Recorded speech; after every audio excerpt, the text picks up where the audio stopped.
ભુજથી દર મહિને 20 માનસિક દિવ્યાંગો પોતાના ઘર સુધી પહોંચે છે। કચ્છમાં રસ્તે રઝળતા અને માર્ગોમાં પડ્યા પાથર્યા રહેતા દર મહિને 20 માનસિક દિવ્યાંગોને ભુજની માનવજ્યોત સંસ્થા તેમના ઘર સુધી પહોંચાડે છે।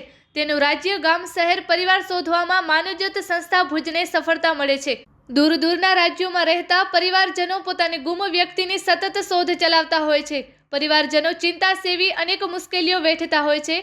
માનવજ્યોત સંસ્થા ભુજ સંચાલિત શ્રી રામદેવ સેવાશ્રમ પાલારા કચ્છની પાવન ભૂમિ ઉપર તે માત્ર 30 દિવસના મહેમાન બને છે, જે તે રાજ્યની પોલીસની મદદ લઈ તેઓને પરિવાર શોધી કઢાય છે।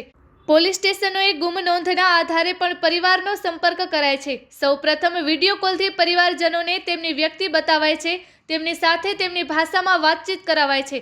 ત્યારબાદ પરિવારજનો દૂર દૂરના રાજ્યોમાંથી ભુજ આવી પહોંચે છે અને પોતાની વહાલસોઈ વ્યક્તિનો કબજો લે છે।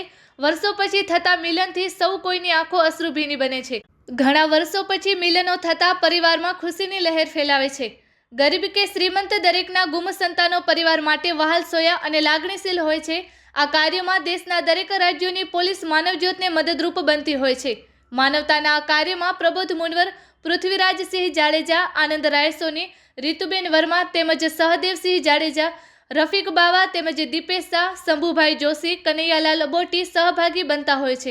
માનસિક દિવ્યાંગોને ભુજ સુધી પહોંચાડવા નલિયાના જગદીશસિંહ જાડેજા, મહેશ નાગડા તેમજ નિલેશ મકવાણા, નૂર મહમદ નોતિયાર, નાના ભાડિયાના દેવાંગભાઈ ગઢવી તેમજ કોઠારાના કાંતિભાઈ પોમલ, દામજીભાઈ ચૌહાણ તેમજ ગુલાબ મોતા તેમજ તાલુકા મથકોના કાર્યકરો અને ગામડાઓના કાર્યકરો સહભાગી બનતા હોય છે।